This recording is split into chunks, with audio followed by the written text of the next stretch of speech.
Hello, BookTube. I've got another starter kit for you today, a subject that I can't believe I've never done a starter kit on before, considering how near and dear it is to my heart. And that, of course, is cats. I have a cat starter kit for you. And as with most of our starter kits, we will start with a universal overview, and they don't get much better than the ones produced by Dorian Kindersley, by DK, the publisher DK. They do a regular updated version of their cat encyclopedia. This takes you in beautiful illustrated detail. Those of you who know DK books will know that's their strong point. They're incredible to look at, to page through. They are the kind of universal book that you can read with your kids of any age, or that you can read on your own. They scale up, in other words, without ever needing to change a book. They're incredible in that way. And this goes through the evolution, feline evolution, leading from, proto-animals in the distant past, and taking you all the way down to all the modern proliferation of cat breeds. All wonderfully illustrated, all wonderfully sourced, lots and lots of details here and timelines and whatnot. So you want to start with that when you're grappling with the whole of the subject. And then, once you're done with an overview, you want to deal with, we will start with some of planet Earth's charismatic cats. Wild cats. Because cats are well known and have been well known for thousands and thousands of years as domesticated animals, but they also have wild cousins. And some of those wild cousins are extremely alluring and also gigantic and terrifying. So we'll start with one. This is a classic of its kind. It's Alan Rabinowitz. It's his book on the jaguar, which has had a couple of titles, and he's done a couple of books on this subject. This is South America's giant cat, and this is very personal. It's a personal study on his part, but also gives you tons and tons of the natural history of these animals that most people, even hikers in the area, go their whole life without ever seeing. It's a very elusive animal. But if you want to know everything there is to know from a very personal point of view of an expert, there you go. Then we have, this is also an expert. This is Jo Deurbrook, and this is her book, Stalked by a Mountain Lion. And this is North America's giant cat. Mountain lions, ghost cats, pumas, cougars. And this is a story of people who have been stalked by mountain lions, people who have been attacked by mountain lions, and also tons and tons of the author's anecdotes and rough natural history of this animal, and also what to do. What to do if you encounter a mountain lion in the wild, because Americans love to hike. And there are two things about American hikers. Of course, America is a vast wilderness. There are lots and lots of civilized areas on the East Coast, on the West Coast, scattered throughout the provinces in the middle of the country, but it's mostly wilderness. And Americans are avid hunters who are characterized by two things. One is their complete lack of situational awareness, and the other is their complete lack of informational preparation for what they're doing. They just tend to strap on their Crocs, grab a Diet Coke, and just wander off into the wilderness, which is why emergency services are called on a daily basis to rescue fat, stupid Americans from perils of their own creation.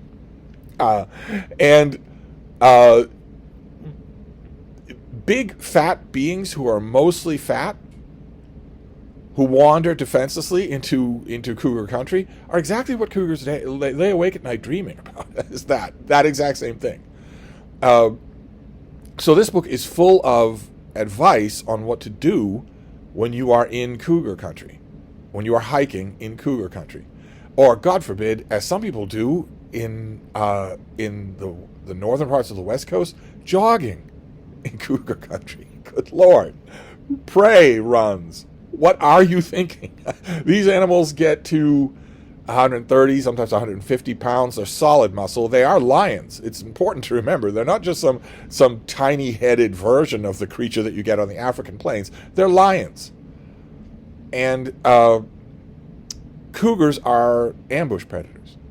They're immensely powerful animals, but they're ambush predators. And they're not called ghost cats for no reason.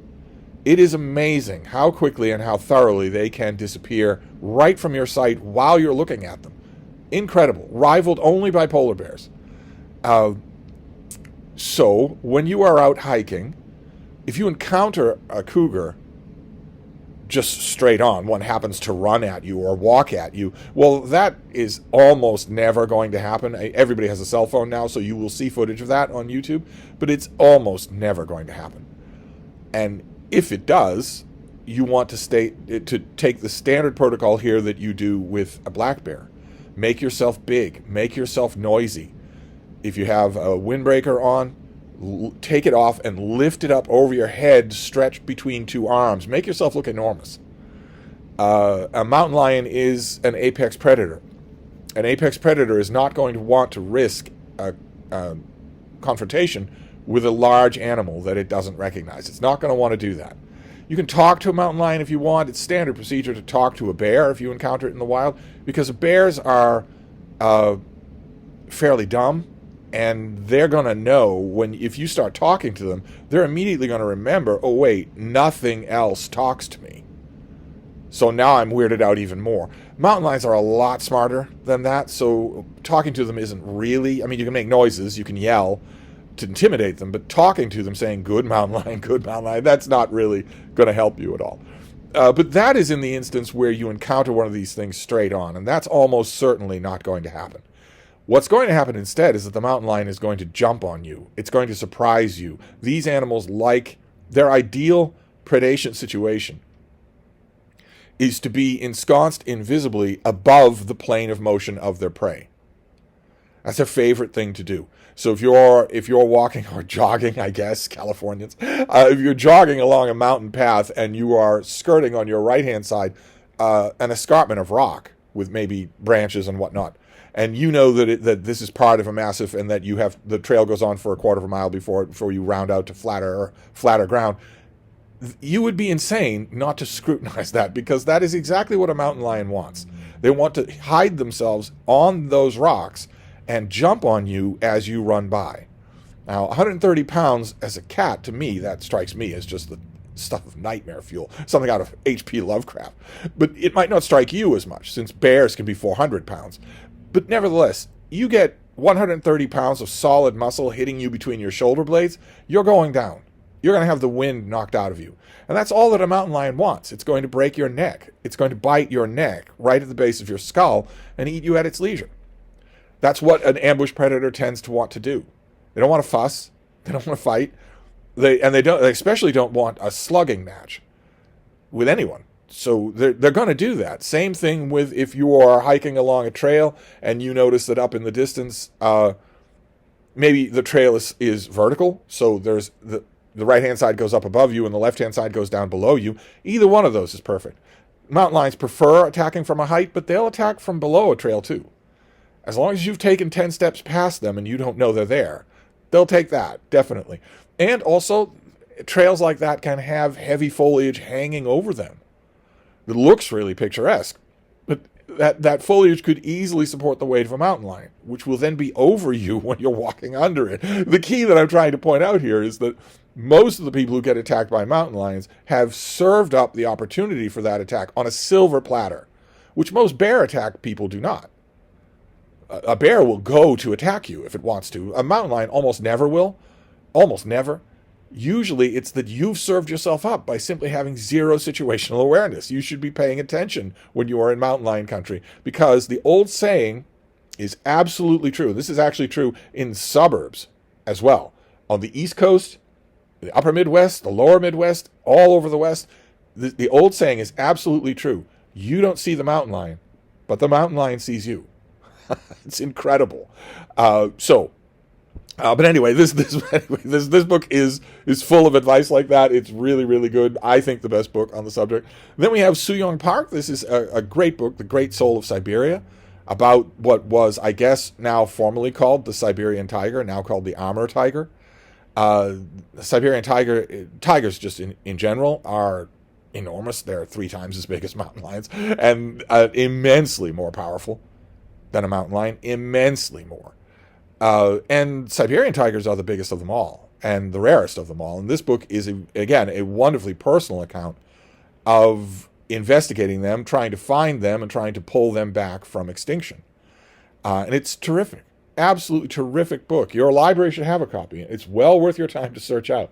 Then one of the most elusive giant cats, charismatic cats in the world is the snow leopard. It won't feel quite as elusive now as it once did, thanks to David Attenborough's incredible documentary Earth, which shows snow leopards. It shows really good, clear footage of them. Usually you can be in their territory for years and never see one, usually never even see sign of one.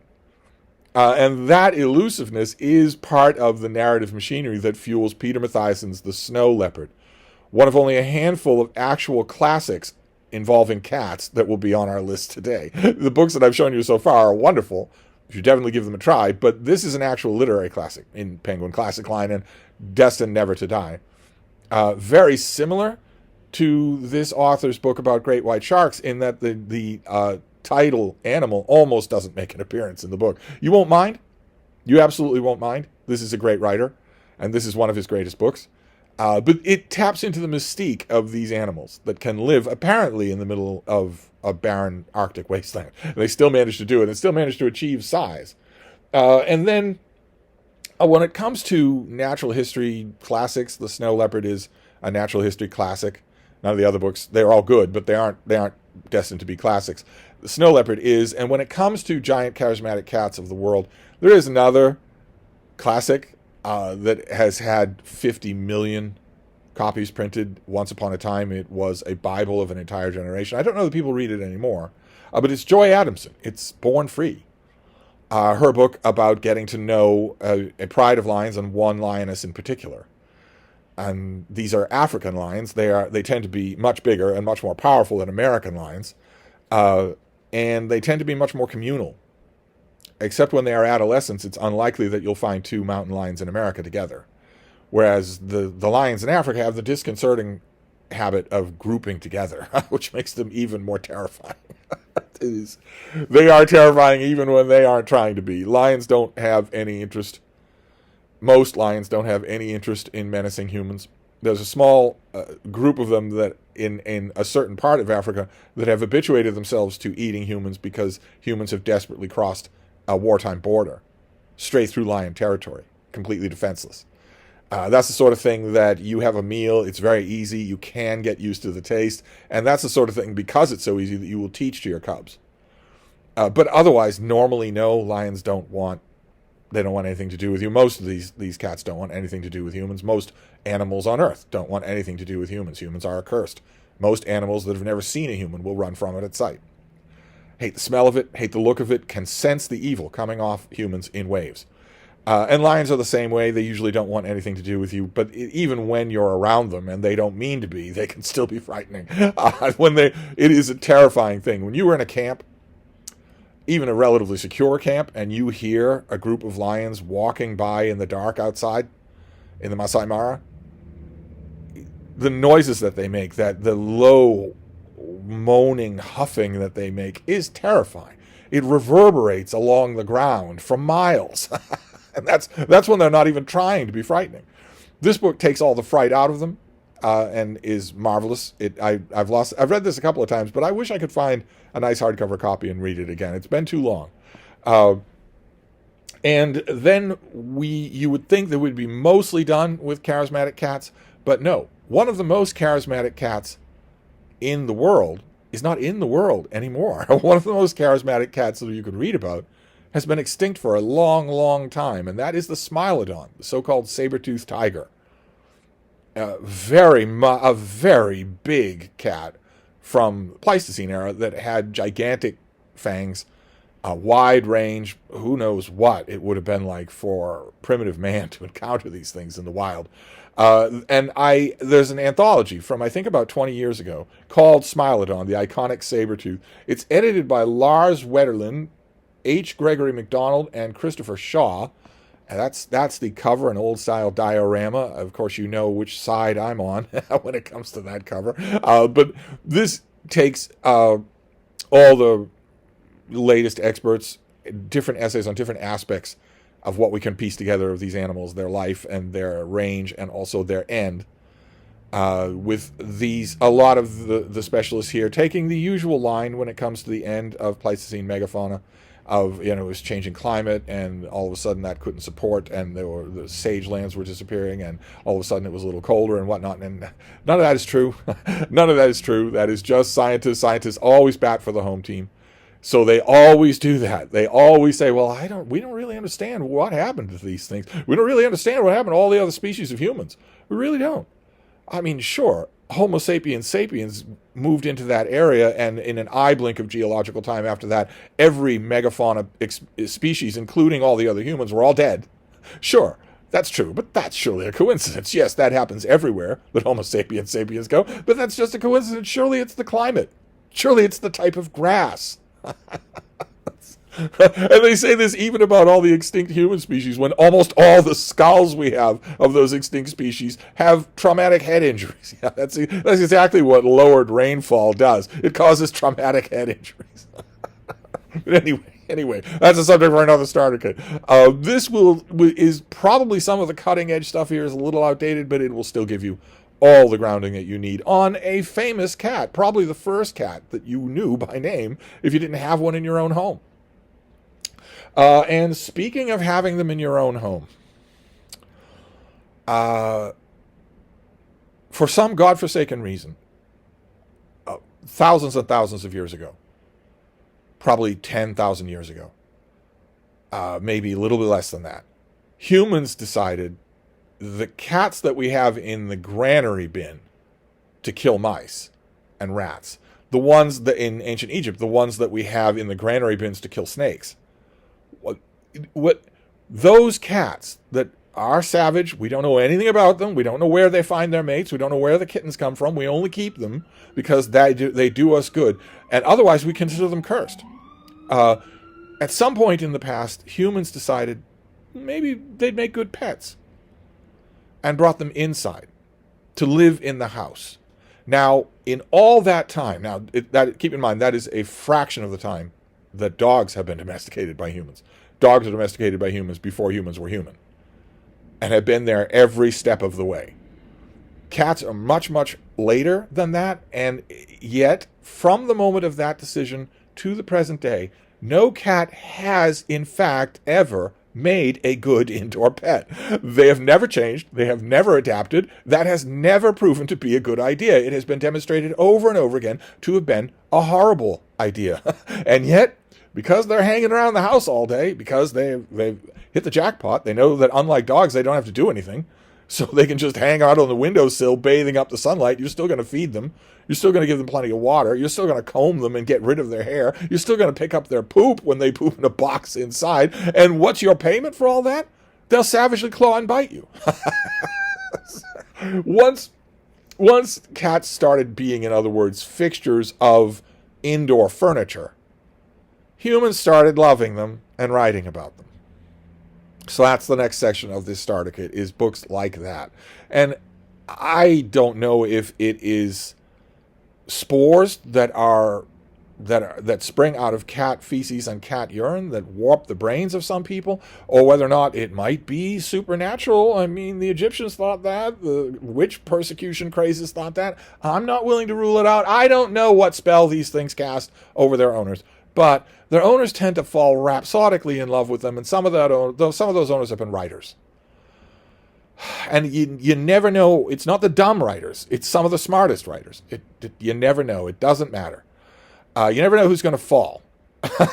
So the first one I want to do is Ursula Le Guin, who is one of the greatest science fiction and fantasy writers of all time. And this is a collection, The Book of Cats. She periodically returned in her writing to write about cats, the cats in her own life.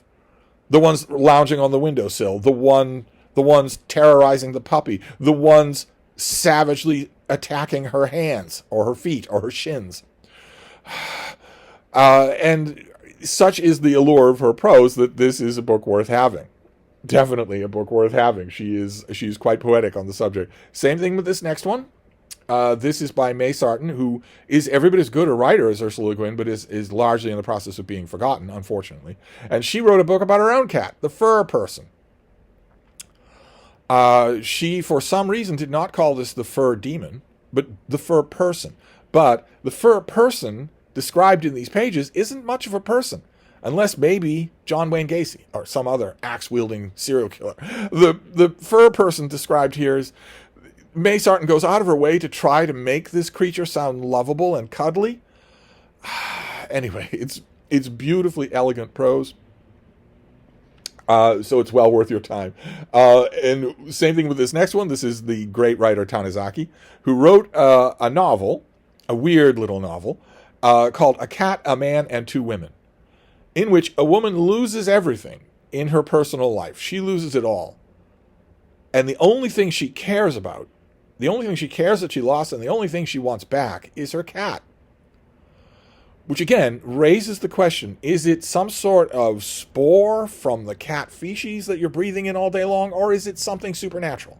Something from the netherworld, warping your judgment in this way? I don't know, but this is still lovely. It is still absolutely lovely. It is wonderful, so it is worth it. And when we're talking about fiction by great writers involving cats, well, we have to mention probably the greatest series of them all, certainly the first book, and that is I Am a Cat by Soseki. Well, I admit, if I saw a trade paperback with this cover, I would buy it. But you will also often see this in a trade paperback, a much fatter trade paperback in English, of all the I Am a Cat books by Soseki. This is a story told from a cat's point of view, of taking over a human household and what its routines are like. But because Soseki is great, actually Tanizaki is the same way, because Soseki is great, you learn a lot. You actually get a human novel drama filtered through that perception in wonderfully subtle ways. Don't let the title fool you. This is a classic example. The Japanese probably have a word for it. They've got a word for everything. This is a classic example of a kind of Japanese writing that I love, which is a serious novel clothed entirely in whimsy. So that you need to know, you need to pick it apart, you need to get the whimsy, you need to get the joke in order to see the serious stuff. So I recommend this. But then we can move on to a miscellany of other things before we wrap up. And the first thing is by Caitlin Doty, and this is a collection of little essays. But it's the headline essay that is the reason it's on this list. Because it's a question that has occurred to every cat owner in the history of time. And the answer is yes. The question is, will my cat eat my eyeballs? And the essay is about, will your cat feast on your dead body? If you keel over on your living room floor today, will your cat eat the soft, delicious bits of your body? And if they do, how long will it take? And the answer to the question is yes, but the thing that always, I love the book. I love all the essays in it. I love all the parts of it. I confess, I love this one the most. But the thing that always confuses me about this title is not how self-evident it is. The answer is a self-evident yes. Much as I hate to say it, the answer is also yes with your dog. Only your dog will mourn. But if you keel over and your dog sees that you are non-responsive, your dog will be upset. They will panic. They will mourn. But if no one comes and no one is filling the dog bowl anymore, they will eventually eat the meat that you are. But cats, the thing that confuses me about this is not that the answer is an obvious yes. It's that part about will. Your cat is trying to kill you anyway. When you're still alive, they're trying to kill you. They spring from cupboards. They leap from couch cushions. They smack your face. They scratch your arms. They scratch your face. They bite your legs. They try to pull down lighted candles and fully furnished Christmas trees in order to kill you, in order to set your whole house on fire. They are obviously from the other side. I know that I won't get through. I know that I won't get through. But it's not will. Your cat is trying to eat you while you're doting on your cat left, right, and center. But this is still incredibly lively. Don't let the title fool you into thinking this is going to be gross out and just gross out. There's a lot of good stuff in it. Then when we're talking about cats in all of their iconic senses, I couldn't help but mention this thing. Again, if I saw a full-size hardcover of this thing, I would get it. And this is the New Yorker book of cat cartoons. From the beginning, the New Yorker has done cartoons on certain seminal subjects: two people trapped on a desert island, cops, and also dogs and cats. I dearly, dearly love the New Yorker Book of Dog cartoons, but their cat cartoons are wonderful too. Their cat cartoons are wonderful too. Perhaps culminating in the most, what I think is the most famous cat cartoon the New Yorker ever did, which is a woman dropping a ball of string onto the floor in front of her seated cat, and the caption is the cat saying, "We are not amused." There are lots of others too, so I couldn't help but include this. This is worth it. All New Yorker cartoon collections are worth it, but this one is, pets bring out the best in New Yorker cartoonists of all kinds. And I want to wrap up this cat starter kit with the most famous cat of them all and the most famous cat book of them all, which I am happy to say, we will end on a positive note, is also a masterpiece. It's not quite on the same wavelength as Soseki or Tanizaki or May Sarton or Ursula Le Guin. It's not quite on that same wavelength, but it is still a masterpiece of English literature. And that is The Cat in the Hat by Dr. Seuss, which we will finish out the list with. This is one of the only cats that I have ever found to be agreeable. And so I want to wholeheartedly recommend it. This is, Dr. Seuss is a perfect example. We'll end as we began. This is another example of a kid's book that you can read as an adult in the privacy of your own book nook without any kid anywhere around to spoil things. And while we're on the subject, I know I haven't been recommending any kind of plastic media, but while we're on the subject, allow me to wholeheartedly recommend Mike Myers' movie, The Cat in the Hat. Allow me to wholeheartedly recommend that. All the way from Cheshire, England. But anyway, that is it, ladies and gentlemen. That is a cat starter kit. So I will wrap this up for now, and I will be back. Thank you, BookTube.